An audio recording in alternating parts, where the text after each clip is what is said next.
March 1940. Britain is facing an enemy it cannot see. Not bombs raining on London, not tanks tearing across fields, but a threat lurking beneath the waves. The Atlantic Ocean has become a graveyard. Every week, ships laden with food, fuel, medicine, and raw materials leave North America, heading for Britain. Every week, some never return. In just the first 4 months of 1940, German submarines, U-boats, sent over 250 Allied ships to the bottom of the sea. These aren't just numbers. They are lives lost, families waiting for loved ones who will never come home, tons of food that will never reach British tables, fuel that won't power factories, and supplies the country cannot do without. Britain relies on imports for nearly 70% of its necessities. Without them, the nation could face starvation in months. At the heart of this assault is Admiral Karl Dönitz, mastermind of the U-boat fleet. He has perfected a method called the wolf pack tactic. Groups of submarines hunting together, striking fast, striking hard, overwhelming convoy escorts. His crews strike at night, surfacing under cover of darkness, where British sonar cannot reach them. One torpedo can send a 10,000-ton freighter to the depths in minutes, leaving crew members to battle freezing waters for survival. For British convoy commanders, every voyage is a gamble with life and death on the line. Sail faster and abandon the slow ships? Zigzag to dodge torpedoes, wasting precious fuel? Stay tight for protection, but become a larger target? Each decision could mean hundreds of lives lost or saved. Winston Churchill, who takes office as Prime Minister in May 1940, would later admit that nothing in the war frightened him more than the U-boat threat. Not the fall of France, not the Luftwaffe over London. Nothing. Just the silent hunters beneath the waves. By spring, Britain's merchant fleet is vanishing faster than shipyards can rebuild it. Every convoy is a tense, desperate struggle to keep the island alive, while the ocean quietly claims more and more of its lifelines. The Royal Navy is stretched to its breaking point. Every destroyer, every captain, is running on fumes, racing from convoy to convoy, patrolling, hunting, defending the home islands. There's never enough ships to cover everything. Some convoys cross the Atlantic with just 1 or 2 warships protecting 30, sometimes 40 merchant vessels. It's a desperate game of numbers. Meanwhile, the German U-boat crews are growing bolder, smarter. They're working in teams now, sharing intelligence, calling reinforcements whenever a convoy is spotted. One submarine shadows a convoy during the day, sending position reports by radio. By night, 5 or 6 more converge, turning the sea into a kill zone. British sailors call it the happy time, the Germans' nickname. For the U-boat crews, it's target practice. For the Allies, it's a nightmare. But the wolf packs aren't even the worst threat. While Churchill and his admirals are focused on the U-boats, an even deadlier killer is hiding closer to home. Silent, invisible, and striking where ships should be safest. November 21st, 1939. The destroyer, HMS Gypsy, is steaming through the Thames estuary, just off the English coast. These waters are heavily patrolled, swept for mines dozens of times, supposedly safe. Then, without warning, a massive explosion rips through the hull. Gypsy sinks in minutes. No torpedo trail, no periscope, no sign of an enemy. 3 days later, it happens again. The merchant ship SS Terawini Maru blows up in the same area. And then another. Ships explode in harbors, river mouths, and coastal waters that should be secure. Entire bows are ripped off, vessels split in 2, crews killed instantly. By early December 1939, more than a dozen ships have been lost in British home waters. And nobody knows why. Admirals are baffled. These aren't submarine attacks. No U-boat could operate in such shallow, patrolled areas. These aren't ordinary mines either. British minesweepers have combed these routes repeatedly, finding nothing. Ships are simply sailing along, doing their duty, and then vanish in fountains of fire, water, and twisted metal. Panic spreads. Captains who faced U-boats in the Atlantic without fear now hesitate to enter their own ports. At least with a U-boat, you know what you're fighting. You can zigzag, call for escorts, drop depth charges. This? It's a ghost. Crews start calling the Thames estuary the death trap. Some merchant captains outright refuse to sail certain channels, even under orders. The losses keep mounting through December and into January 1940. The battleship HMS Nelson, 45,000 tons of British naval power, hits something off Scotland and barely limps into port with its bow nearly torn away. If the capital ships aren't safe, nothing is. Britain's ports are becoming graveyards, and the Royal Navy doesn't know the killer's identity. Then, a breakthrough. November 23, 1939, just 2 days after HMS Gypsy went down, a German aircraft is spotted dropping something by parachute into the mudflats near Schubes at low tide. When the tide retreats, British bomb disposal experts cautiously move in, finally piecing together the terrifying mystery. What they uncover changes everything. It's a mine, but unlike anything the Royal Navy has ever encountered. No contact horns, no visible trigger, nothing that suggests danger. It sits there in the mud, almost innocent, almost harmless. Lieutenant Commander John Uvey and his team spend hours examining it, each second filled with the knowledge that one wrong move could mean instant death, and the loss of the answer Britain has been hunting for. The tide laps at their boots, cold water creeping higher as they race against time. Inside, they find something chilling. This mine doesn't wait for a ship to touch it. It doesn't need any physical contact at all. Hidden within its casing is a magnetic sensor designed to detect the steel hull of passing vessels. When a ship sails overhead, the mine senses the magnetic field and detonates. The Germans haven't just built a weapon. They've weaponized physics itself. Suddenly, the attacks make sense. The explosions in shallow waters, harbors, and river mouths. Minesweepers passing right over the deadly devices without triggering them. Britain isn't merely fighting submarines anymore. It's facing an invisible enemy, one that turns the very metal of its ships into a death sentence. The captured mine ends up on the desk of a man with no naval experience at all. Charles Goodeve, a Canadian chemistry professor, had come to Britain on an academic fellowship before the war. He isn't a sailor or a naval engineer. He's a scientist swept up in Britain's desperate effort to mobilize every brain available against the Nazi threat. In late 1939, the Admiralty sets up the Department of Miscellaneous Weapons Development, a catch-all for unconventional ideas and the odd thinkers behind them. Goodeve fits right in. When the magnetic mine problem lands on his desk in early 1940, most officers are thinking traditionally: build stronger hulls, improve minesweepers, chart minefields more thoroughly. Logical approaches, but entirely ineffective against this new threat. Goodeve sees it differently. This isn't a naval problem, it's a physics problem. The mine doesn't care about armor, plating, or ship design.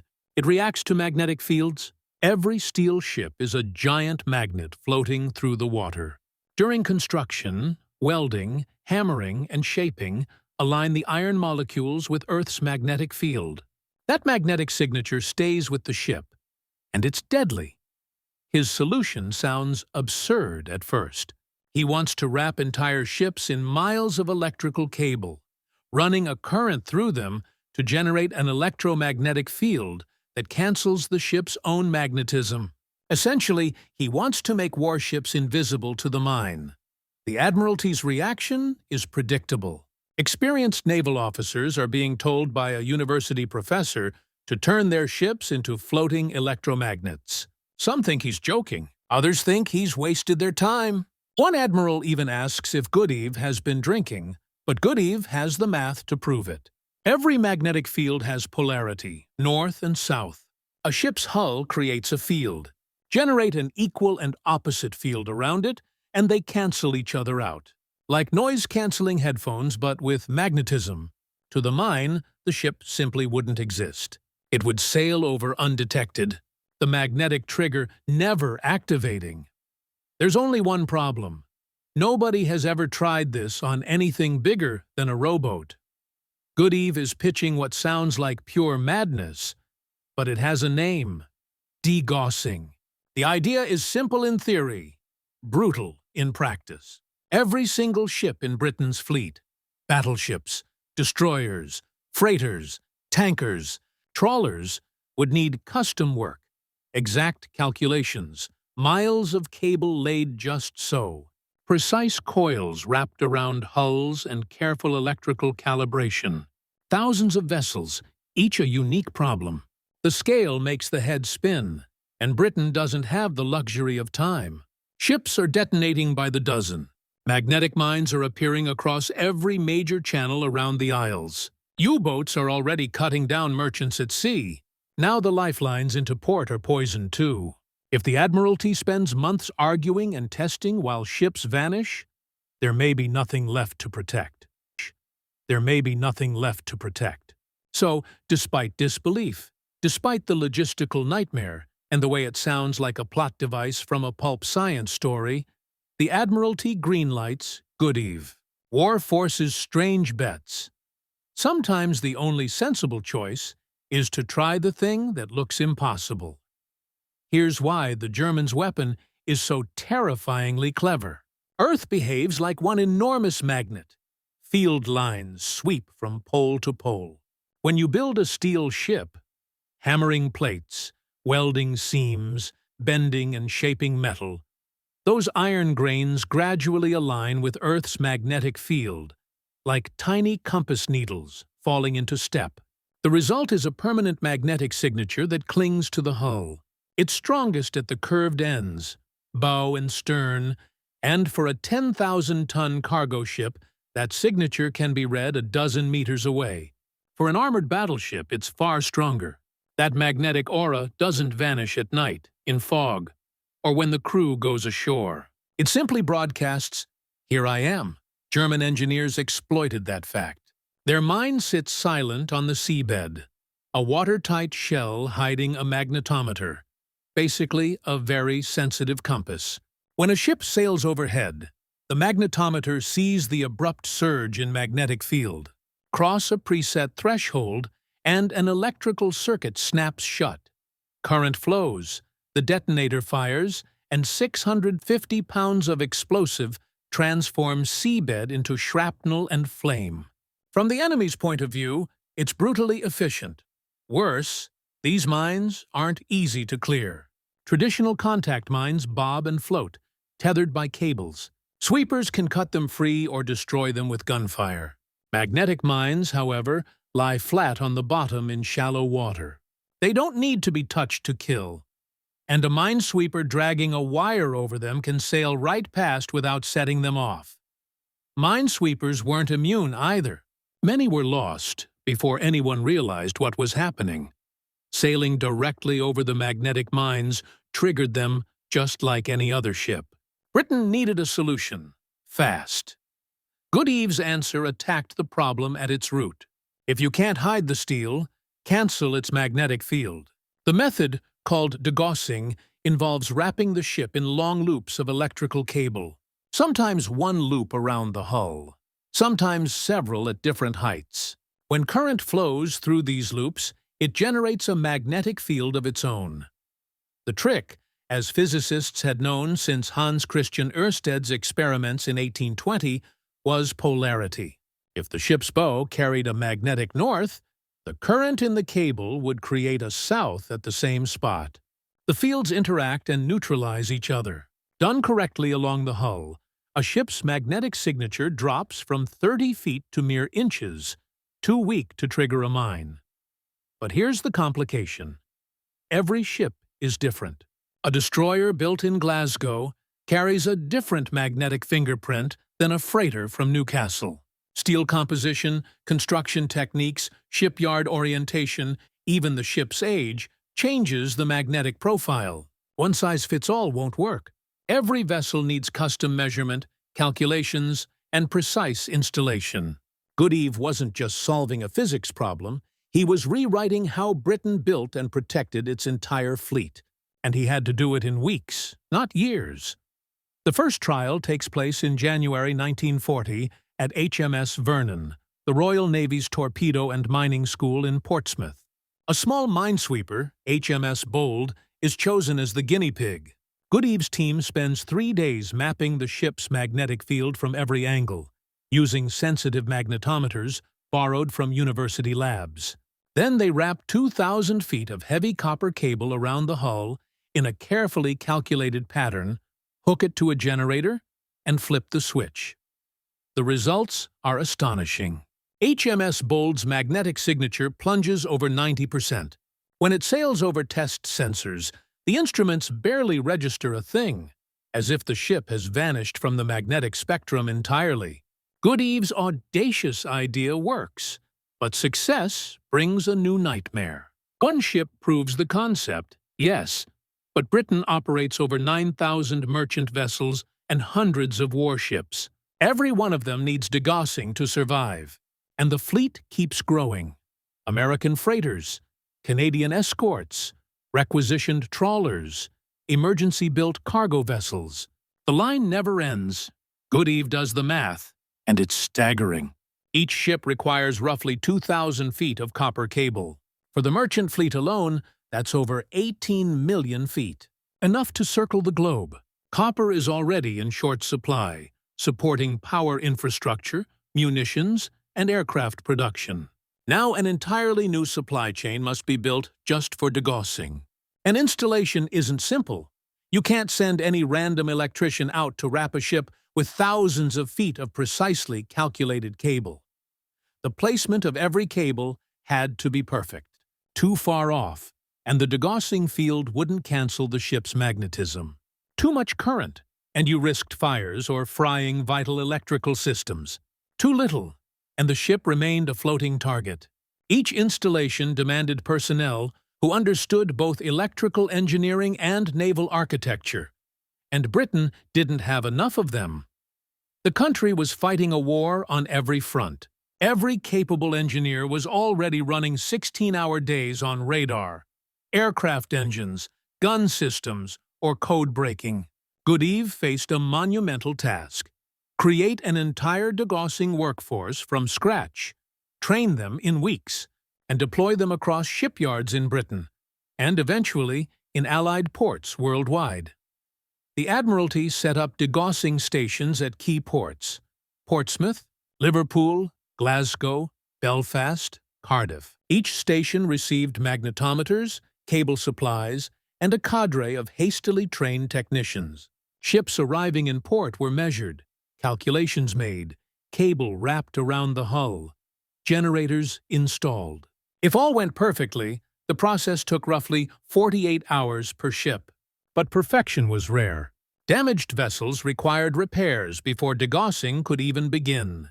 Cables arrived late, generators failed, technicians miscalculated and had to start over. All the while, U-boats prowled just outside the harbor, waiting for the freshly degaussed ships to join convoys bound for the Atlantic. Goodeve realized he needed a faster solution to tackle the growing backlog.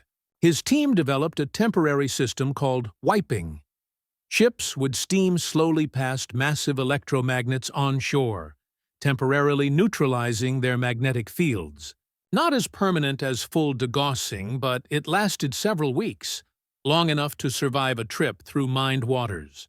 Wiping stations sprang up at harbor entrances, able to process multiple ships each day instead of one every 2. By March 1940, Britain was degaussing ships faster than Germany could lay new magnetic mines. But it was still a desperate race. Speed became everything. Goodeve's small experimental program had evolved into the largest crash engineering project in British history. By April, degaussing stations ran around the clock. 3 shifts, 24 hours a day, 7 days a week. Sparks flew from welding torches at midnight. Exhausted technicians measured magnetic fields at dawn. Cable crews worked through air raid sirens without stopping. Every hour a ship waited for degaussing was an hour it couldn't carry desperately needed food, fuel, or ammunition. The Admiralty pulled workers from wherever they could find them, desperate to keep the lifelines of Britain alive. Retired electricians were called back into service. University physics students were drafted straight from lecture halls.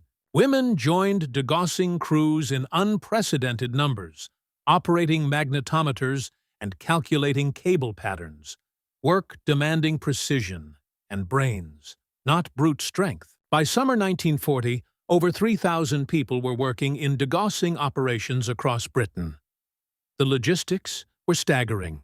Tons of copper cable arrived at ports, wound on massive reels. Workers had to develop specialized techniques to handle it. It was thick as a man's thumb and weighed several pounds per foot.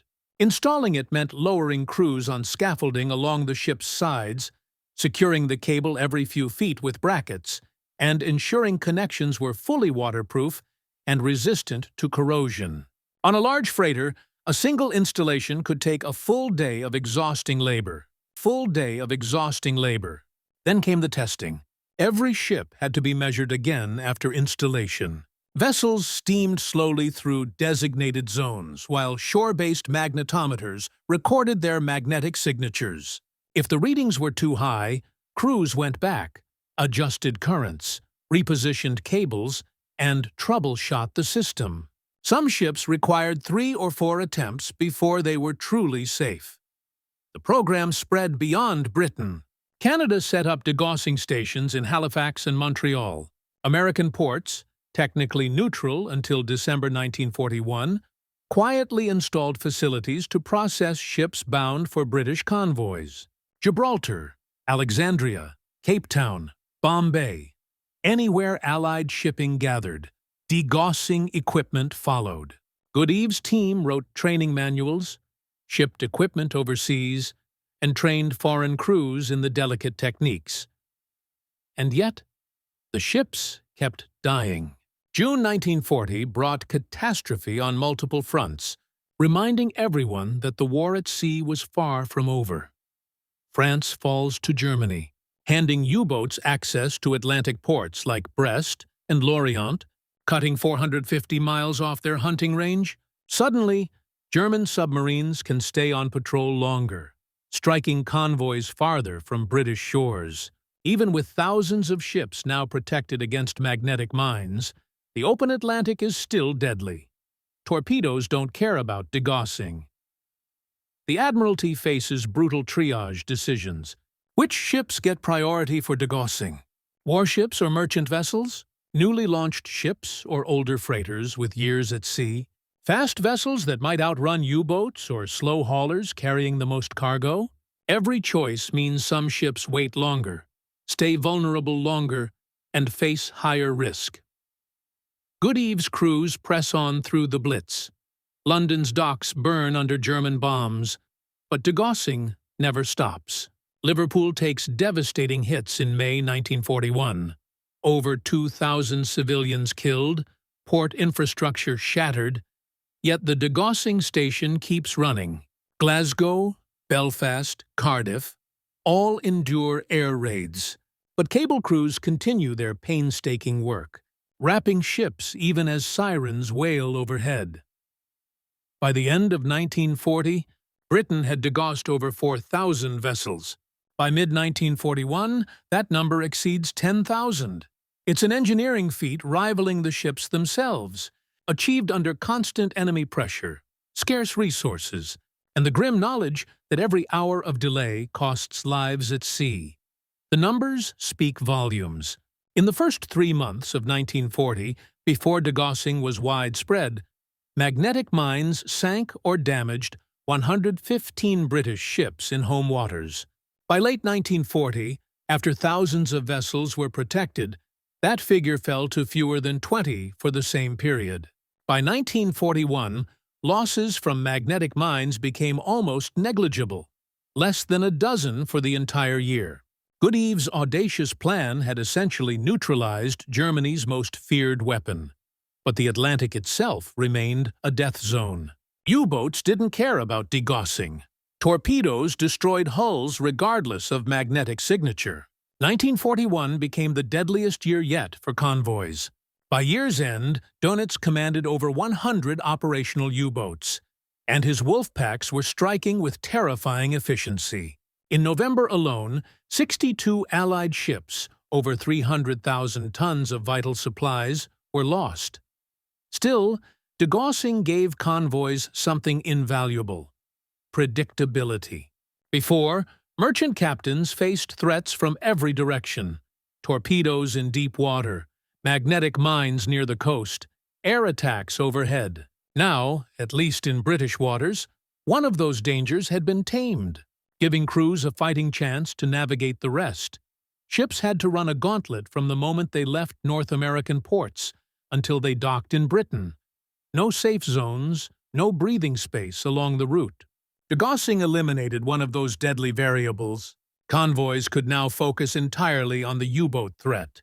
Escort commanders no longer worried about ships exploding in harbor approaches. Vessels could navigate shallow coastal waters where submarines couldn't follow, because magnetic mines no longer posed a threat. The British could concentrate their defenses, destroyers, aircraft, radar stations, on anti-submarine warfare instead of spreading resources thin across multiple dangers. The psychological impact was just as important. Merchant crews who had watched ships vanish in supposedly safe harbors now had confidence. Morale improved. Sailors stopped refusing assignments. The steady drumbeat of mysterious explosions that had haunted British shipping in late 1939 and early 1940 simply stopped. Ships still sank. Many of them, but at least crews now knew what they were fighting. By 1942, the degaussing program was so routine it barely merited mention in naval reports. Every ship was degaussed as automatically as it was painted. New vessels were built with degaussing coils already in the hull. Liberty ships rolled off American production lines at 3 per day, all equipped with degaussing as standard. What had seemed impossible in January 1940, protecting the entire Allied fleet, had become normal operating procedure. The Germans tried to adapt. They designed magnetic mines with more sensitive triggers, added acoustic sensors to detect propeller noise, and combined magnetic and pressure detonators requiring both a magnetic signature and a pressure wave. Every adaptation, however, required new production, new deployment, and gave Britain time to counter. Minesweepers, now fully aware of the threat, became far more effective at clearing the new weapons. The Battle of the Atlantic raged on until May 1945, and U-boats remained deadly until Germany's surrender. But the magnetic mine threat that had nearly paralyzed British shipping in 1940 never recovered.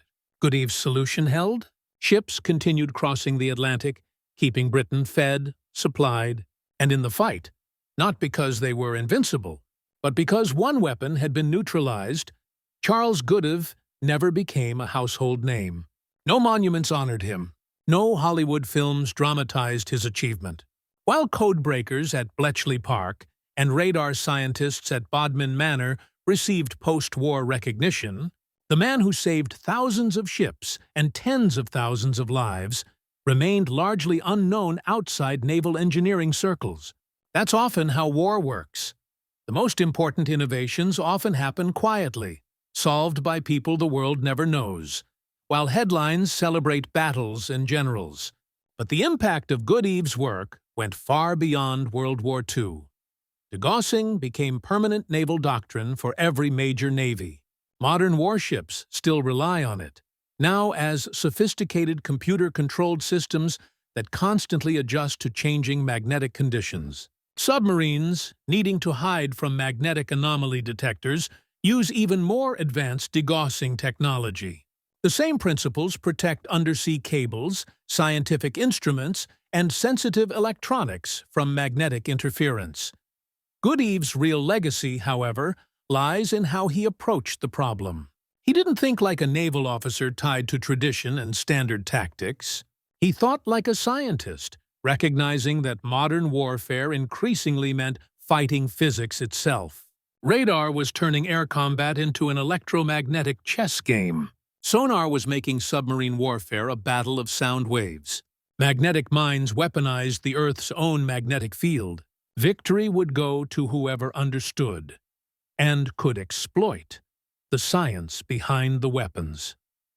The Royal Navy recognized this shift. The Department of Miscellaneous Weapons Development, where Goodeve worked, evolved into a permanent institution. Britain built closer ties between universities and military research. Scientists stopped being treated as eccentric outsiders and became essential to defense planning. Goodeve himself rose to become Director of Naval Land Equipment, then Controller of Research and Development for the Ministry of Supply. After the war, he was knighted and continued contributing to scientific innovation until his death in 1980. But perhaps the most vital lesson from degaussing is about institutional courage. In 1940, the Royal Navy was one of history's most tradition-bound organizations, steeped in centuries of customs, protocols, and procedures. Yet, when the fleet faced an existential threat, ships exploding, conventional methods failing, the Admiralty trusted a university professor with a wild idea to rewire their entire navy. That kind of decisiveness is rare. Consider what Britain achieved in less than 2 years. A theoretical concept was proven, scaled to thousands of ships. Thousands of workers were trained. A global infrastructure was built, and a problem that could have starved the nation into surrender was solved. All of this while fighting a war on multiple fronts, enduring bombing raids, and operating under absolute desperation. The convoys kept sailing. Britain survived. Degaussing was just one part of the story. Alongside convoy tactics, escort carriers, long-range patrol aircraft, codebreakers, and sheer human courage. But it was a quiet revolution that made survival possible, showing that sometimes the unseen battles decide the fate of nations.